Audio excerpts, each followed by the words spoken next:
কুরআনের সঙ্গে আমাদের সম্পর্ক কেমন হবে? কুরআনের সঙ্গে আমাদের সম্পর্ক যত মজবুত হবে, আমরা তত শক্তিশালী হব, ভালো মানুষ হব।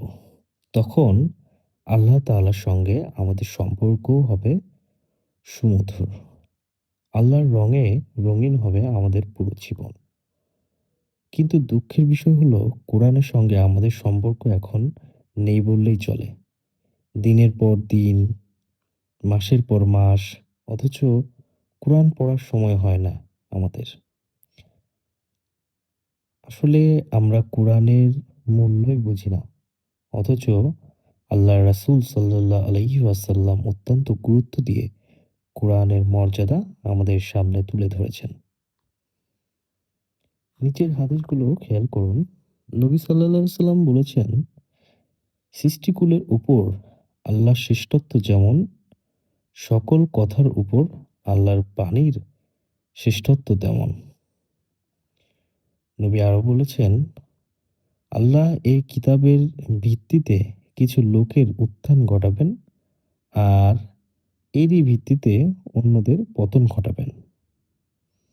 তিনি আরো বলেছেন, কোরআনকে সঙ্গ দেওয়া ব্যক্তিকে বলা হবে পড়ো আর উপরে ওঠো।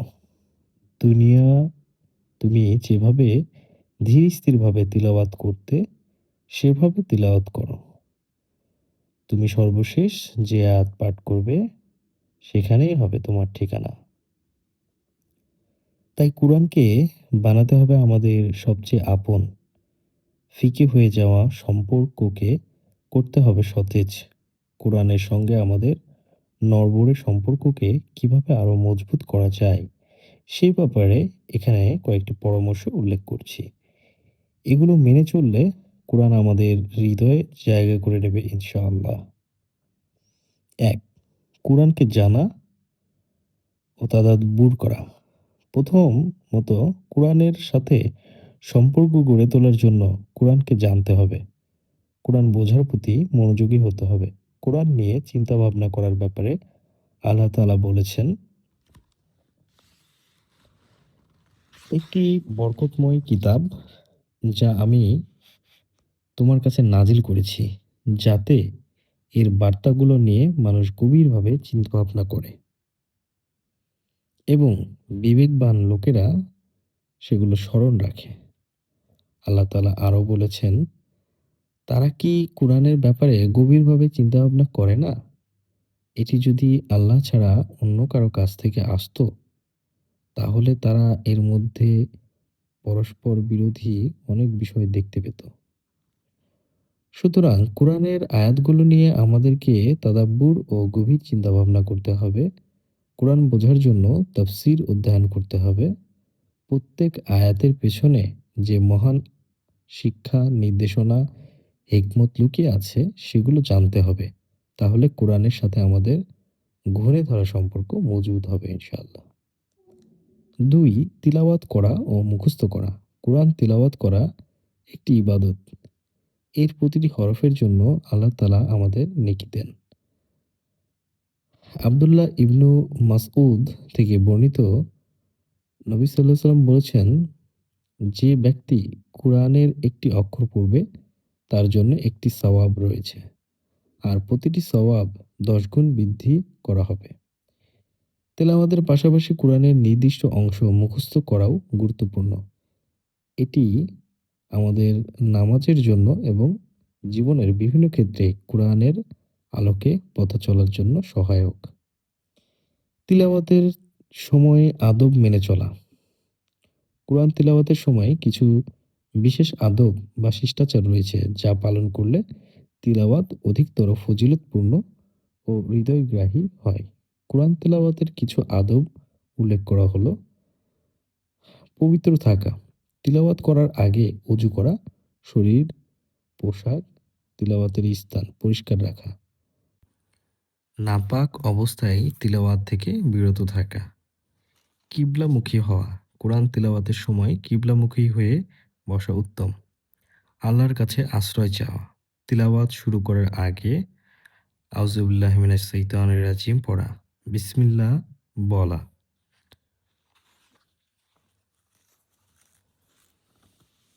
শুদ্ধভাবে পড়া, তাজবিদ সহকারে শুদ্ধভাবে এবং অর্থ বুঝে তিলাওয়াত করা। উচ্চারণে ভুল হলে অর্থ বিকৃত হতে পারে, তাই সতর্ক থাকা জরুরি। ধীরে ধীরে পড়া, কোরআন ধীরে ধীরে সুন্দর করে এবং মনোযোগ সহকারে তিলাওয়াত করা। বিনয় ও ভীতি সহকারে পড়া, জাহান্নামের আয়াত পড়লে আল্লাহর কাছে আশ্রয় চাওয়া এবং জান্নাতের আয়াত পড়লে জান্নাত কামনা করা। কোরআন দেখে পড়া, মুখস্থ জানলেও কোরআনের মুসাহাব দেখে তিলাওয়াত করা বরকতময়। এতে মনোযোগ বৃদ্ধি পায় এবং দৃষ্টিশক্তি প্রখর হয়।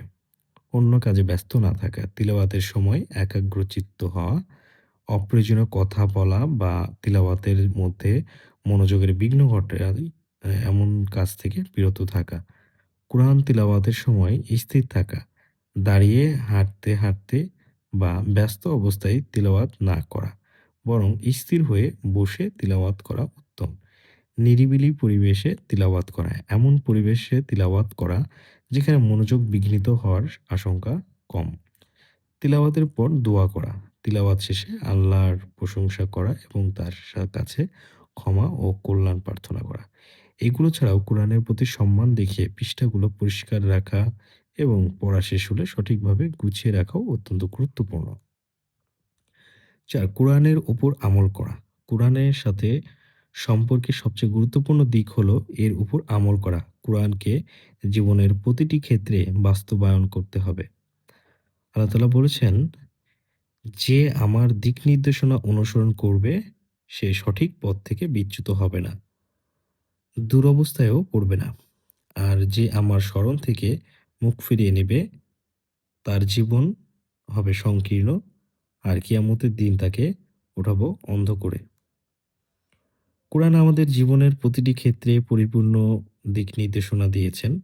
আমরা যদি সেগুলো অনুযায়ী আমাদের আচার-আচরণ, লেনদেন, ইবাদত বন্দেগী এবং সামাজিক দায়িত্বগুলো পালন করি, তবে কোরআনের সঙ্গে আমাদের সম্পর্ক দৃঢ় হবে এবং আল্লাহ সন্তুষ্টি অর্জিত হবে ইনশাআল্লাহ। ৫. কোরআনের শিক্ষা প্রচার করা। কোরআনের সাথে আমাদের সম্পর্কের আরেকটি গুরুত্বপূর্ণ দিক হলো এর শিক্ষাকে অন্যদের মাঝে ছড়িয়ে দেওয়া। দাওয়া একটি মহান কাজ এবং নবীদের কাজ। নবী সাল্লাল্লাহু আলাইহি ওয়াসাল্লাম বলেছেন, তোমাদের মধ্যে সর্বোত্তম ব্যক্তি সেই যে নিজে কোরআন শেখে এবং অন্যকে শেখায়। তাই আমরা নিজেরা কোরআন শেখার পাশাপাশি আমাদের পরিবার, সন্তান এবং সমাজকে কোরআনের পথে আহ্বান করব। ৬. কোরআনের দ্বারা আত্মশুদ্ধি অর্জন করা। আত্মা পরিশুদ্ধ করার অন্যতম মাধ্যম কোরআন। আমরা যদি কোরআনের আলোকে চলি তাহলে আমাদের হৃদয় এবং মন কলুষমুক্ত হবে। আল্লাহ তাআলা বলেছেন, নিঃসন্দেহে এই কোরআন এমন পথ দেখায় যা সবকিছুর জন্য সবচেয়ে ভারসাম্যপূর্ণ। আল্লাহর রাসূল সাল্লাল্লাহু আলাইহি ওয়াসাল্লাম বলেছেন, যখন কোনো সম্প্রদায় আল্লাহর কাছে তার ঘরে সমবেত হয়, আল্লাহর কিতাব তিলাওয়াত করে এবং পরস্পর তা অধ্যয়ন করে, তখন তাদের উপর প্রশান্তি নাজিল হয়। রহমত তাদেরকে আবৃত করে নেয়। ফেরেশতারা তাদেরকে পরিবেষ্টন করে রাখে এবং আল্লাহ তার নিকটবর্তী ফেরেশতাদের মাঝে তাদের আলোচনা করেন। উপরের এই পরামর্শগুলো মেনে চললে কোরআনের সাথে আমাদের সম্পর্ক হবে জীবন্ত, গভীর, অর্থবহ। কোরআন আমাদের ব্যক্তিগত, সামাজিক এবং আধ্যাত্মিক জীবনের পূর্ণাঙ্গ গাইডলাইন। সুতরাং আমরা যদি কোরআনের সাথে সত্যিকার অর্থে একটি দৃঢ় সম্পর্ক গড়ে তুলতে পারি, তবে আমাদের দুনিয়া এবং আখিরাত উভয় সফল হবে। আল্লাহ তাআলা আমাদের সবাইকে কোরআনের প্রকৃত হক আদায় করার তৌফিক দান করুন।